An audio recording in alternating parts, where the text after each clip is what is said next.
Coming up, plowing through the snow to rescue an avalanche victim. Helping her owner lead an independent life. And sniffing out forbidden fruit.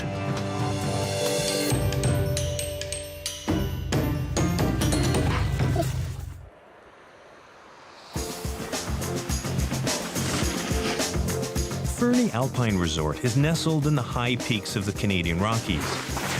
300,000 skiers hit the slopes here every winter. But the danger of avalanches is real. Most avalanches occur on slopes of 30 to 45 degrees. These are the same angles of most ski slopes. That's why Fernie needs Kino, an 8-year-old Labrador retriever. He's the resort's only certified avalanche rescue dog. Mountain Operations Manager Robin Siggers is Kino's handler. He's not afraid of people at all. As a puppy, you would always go up to strangers and sniff them and stuff like that. So that's what you want to see. You don't want to see a dog that's scared of people at all. So he's always been really friendly towards people, and that makes him a great search dog. 90% of avalanches are caused by a skier, a boarder, a snowmobiler, or someone in their party. Last winter, at least 29 people died in avalanches in Canada, all in British Columbia or Alberta. Ski lift operator Ryan Renko was skiing on his lunch break when suddenly an avalanche buried him alive. Kino was called to the scene. He's one of only 39 certified avalanche dogs in Canada, and the only one to have made a live find. This German Shepherd is Kino's colleague. These dogs are responsible for thousands of square kilometers.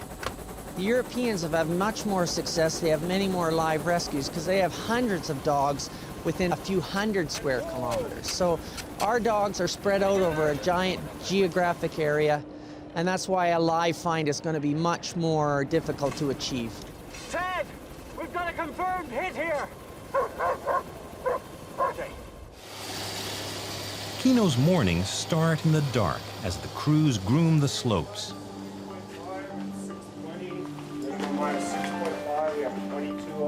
He and Robin meet with the ski patrol to assess avalanche risk. We'll phone him and see what's going to be open on that side. That slab is, now it's 70 deep, so you might want to go back there and pound around in there a little bit. Before the skiers arrive, the operations crew blasts potential avalanche sites. This kind of situation where you got snow building up, and we've been getting storms for the last few days. Fernie's other strategy for dealing with avalanches is Kino. Kino's job is to be up here on standby, and he's kind of our insurance policy. If somebody gets caught in a little slide, at least they have a chance of survival with the dog on site. Kino is a national hero.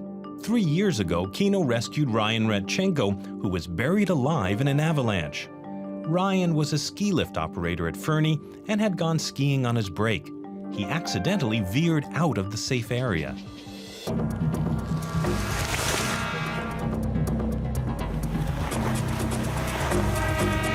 A ski patroller stopped Ryan and told him the area was closed. Then suddenly, before they could ski to safety, the avalanche hit, pulling Ryan into it.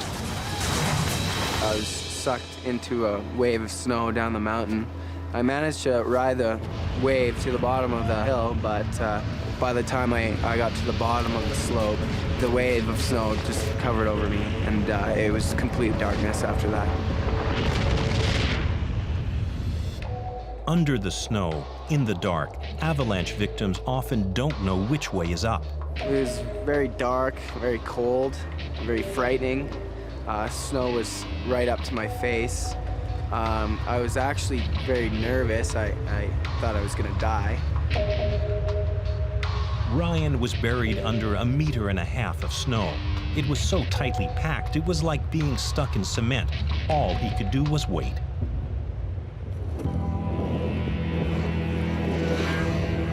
A snowmobile rushed Kino to the site. With every passing second, Ryan's chances of survival decreased. Within minutes of arriving at the location, Kino located one of Ryan's gloves, about 30 centimeters beneath the surface of the snow. What do you got, Kino? Good boy. boy! A few months earlier, I ran into Kino up on the mountain here, and just as a joke, I told him to sniff my hand because he might be digging me out the following winter. What do you got? Turns out he actually did, and he actually saved my life. Kino was rewarded with Ryan's undying gratitude and a 5-star dinner. That night when I got home, my wife Helen went to the local butcher's and bought like a 1-inch thick New York steak. Cooked it up rare, just the way he likes it. Gave it to him. He really liked that part of it.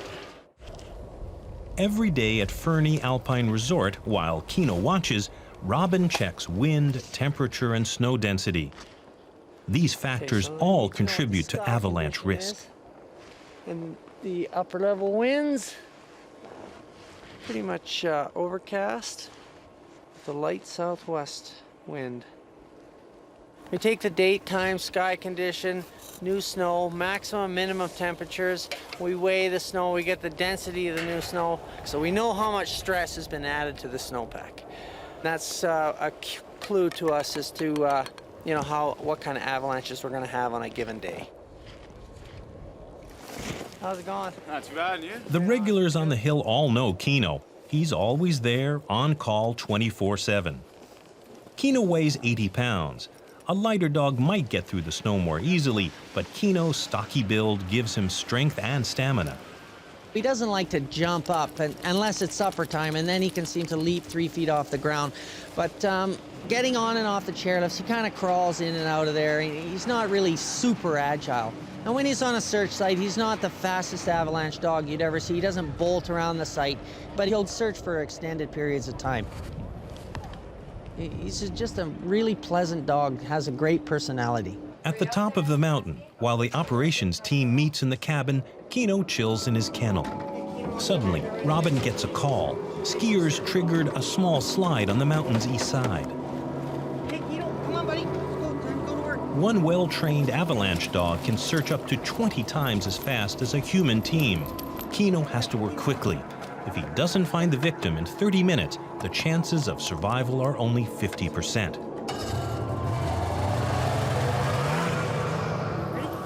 Search! Robin lets Kino follow his nose. The wind carries the scent across the snow. Kino zigzags towards the source. As he gets closer, he puts his nose in the snow. When Kino pinpoints the source, he starts digging. Okay, now I know he's got it. He knows he's got it now. It's coming in at your feet, Steve. Good boy, Kino. Good boy. All right, got something here. What do you got? For Kino, it's like hide and seek. He knows when he finds someone, he gets to play tug of war. This was a training exercise, but it featured many of the real-life challenges Kino faces on the job. In a real situation, he can feel the tension and the adrenaline and the excitement of the people involved in the rescue. So he can tell. But as far as a training exercise, for him, it's the same thing. He's looking for human scent, and he's going to get a reward at the end. Kino's a good avalanche dog because he has a really strong work ethic and a strong drive, a retrieve drive. He likes to find things, he likes to chase things, he likes to look for things. So that makes him a good dog. He's not the kind of dog that just wants to lay around on the couch. He likes to get out there and do stuff. After a hard day's work, Kino and Robin's commute home is much more fun than most. He has really achieved something. He's got his name in history a little bit, so it's nice to be part of that. I'm just really proud of Kino and what he's been able to accomplish.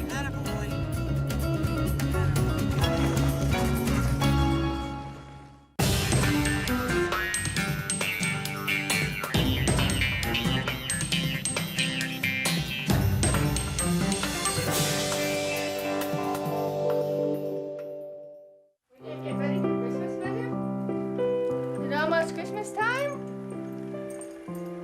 You gonna get ready for Christmas with Mommy? Mentor is a 2.5-year-old standard poodle. She's a personal assistant to Sheila Powers. Put this one down.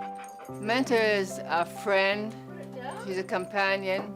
She's an extension of me. Without Mentor, I'm not complete because Mentor allows me to do the things that I can't do for myself. Done good? Yeah. Now, Mentor, fetch up.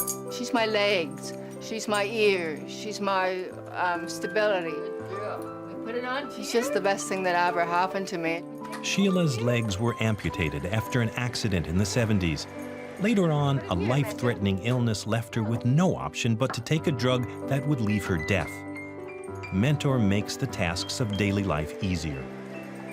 She's a dog that just has a real lease on life, that she gives you life. She gives you a reason for working and for living and for going on and just go out and be independent because Mentor is there for me.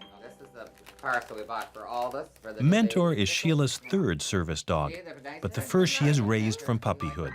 When Mentor was a year old, she went away for training. She's been back on the job for 9 months. Mentor came to me when she was about 8 weeks old. She got to know my husband and I both. And the important part of having her as a puppy was it really created a bond between us. And also it made my husband feel a part, that we were family. Mentor gives Sheila's husband Doug independence as well.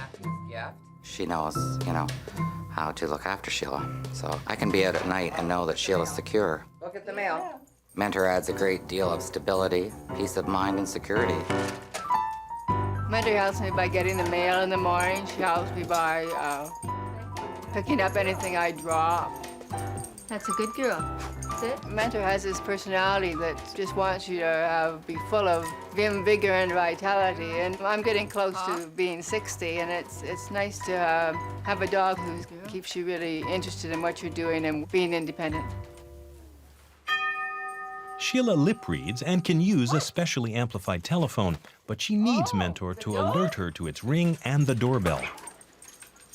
Mentor, sit. Dawn Lisbeth, one of Mentor's trainers, has come to see how the pair's doing. My relationship with Sheila and Mentor is I'm coming in after the fact, after the placement has happened. I'm there to help Sheila sort out for herself and Mentor some of the problems she's having and how they're going to get around it. Mentor, sit. Mentor loves people, but that can be a problem for a service dog. Stay. Mentor, stay. Mentor, stay. No. Come on. Mentor is friendly. Mentor is a teenager, and I know that as she gets older, she'll be much calmer. But like, still at the moment, when somebody comes in, she's excited. Sit. Quiet. Sit.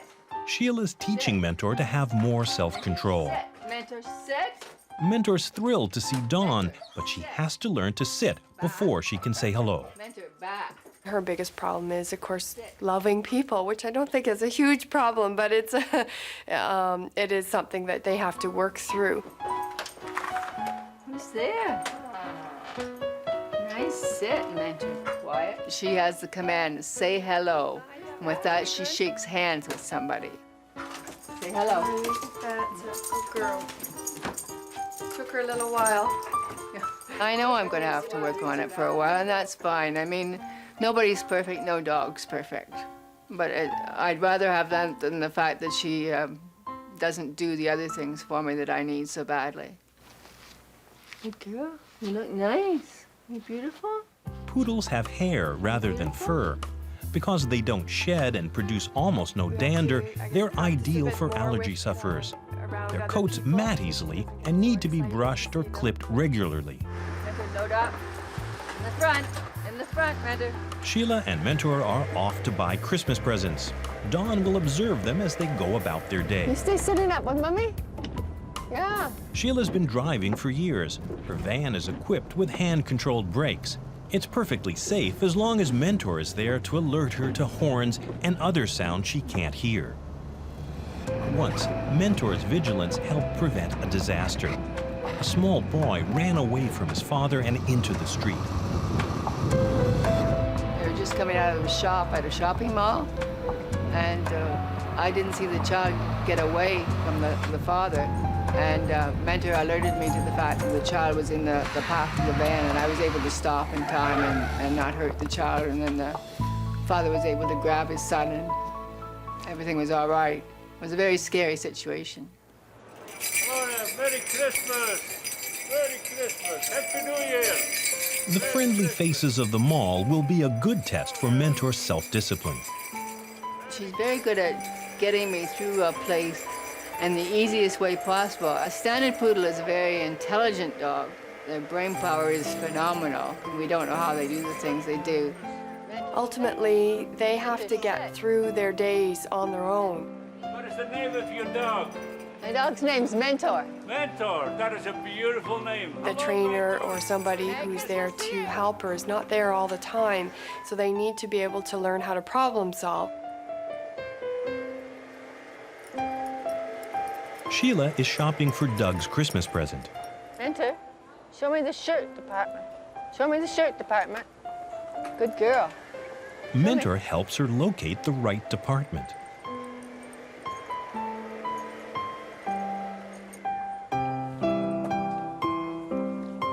Mentor works in her own way. I can't explain it, but I just know she does it. So I give her all the cues I can and let her take it from there. This is her third dog. She knows what it's about. She knows how to manage a dog, and they do very well together. Shopping mission accomplished. Mentor and Sheila relax by the fire. Mentor really allows me to have a full life. She's the whole reason for being able to carry on and to not be a burden to society, but be able to be a contributing member to society. She is the spirit of Christmas all year round, but this Christmas is really special. She's just the greatest gift that you could have.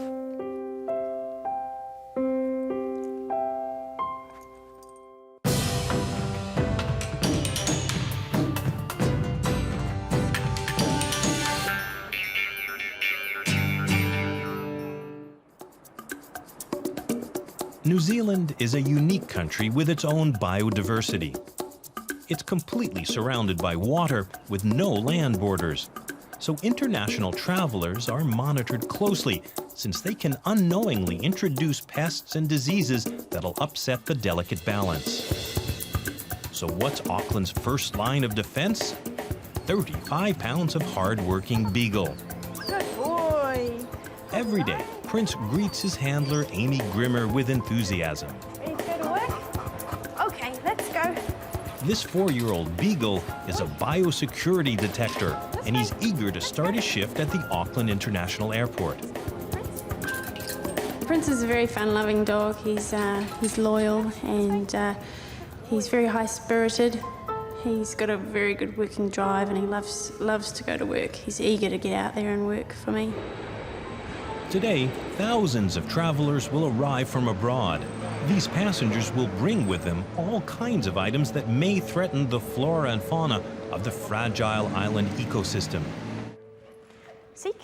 To keep Prince in top detecting shape, Amy tests him before their real work starts. Very good. Prince's discriminating nose quickly finds the contraband. Oh, wow. An orange. Good. Fruit can contain foreign pests that could wipe out New Zealand's own fruit crop. Morning. Protecting the islands of New Zealand is a big job. Fortunately, Prince has a lot of energy. He had too much for his previous owners. Prince was donated to us by a young boy and his mother in Wellington. He was getting a little bit noisy and a little bit problematic. Good boy. They heard about our Detect a Dog program and contacted us. We accepted him into our program, and from there he undertook our initial training and is working as an operational dog to date. Let's go. Airport staff uses a combination of technology and dog teams. If it's forbidden fruit, Prince has to find it. Mervyn Alexander is Senior Group Leader of Operations at the Auckland International Airport. Biosecurity detector dogs are obviously very useful in that they can detect goods that people are carrying on a person, whereas an X-ray machine, you can't do that. So they're our very first line of defence and very effective one. Good boy. Originally bred as hunting dogs, Beagles make excellent scent detectors. Any food in your bag there? Prince is highly motivated and works for food. An apple. Good boy. And some beef jerky? He has a very, very high drive, a lot of energy, combined with a very high food drive. He will do anything for a biscuit. Unfortunately, we'll have to take it from you. Okay, that's fine. He amazes me on a daily basis sometimes on what he can actually locate through the bag or through a suitcase even. Penalties for importing high-risk items range from $200 fines to 5 years in prison. When Prince finds exotic animal contraband, it goes to the lab. After analysis, it's used to train detector dogs or else destroyed. But ordinary travelers can be as dangerous to the environment as devious smugglers. They often import stowaway pests on fruit in their knapsacks or flowers pressed into books. The percentage of people that are deliberately importing biosecurity risk goods into New Zealand would be less than 5%. The vast majority are doing so unwittingly, but by the same token, the goods they carry present just as much risk as someone who is doing it deliberately.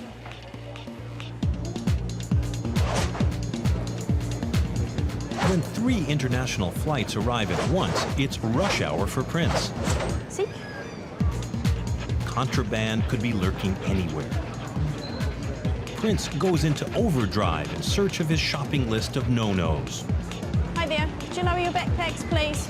This woman's backpack picnic rouses his suspicions, and with good reason. Forbidden fruit. He loves to work. Actually finding the seizure is a really big reward for him, as well as obviously the primary reward of food and praise from myself. Well done. Prince gets a real kick out of finding the real thing. After work, Prince clears his head and nose with some fresh air and exercise. Easy. But who's walking whom here? Yeah, easy. This sniffing detective just can't slow down, which is good news for New Zealanders, especially Amy. I'm very proud of what Prince does for the country, and I look forward to working with him for many years to come.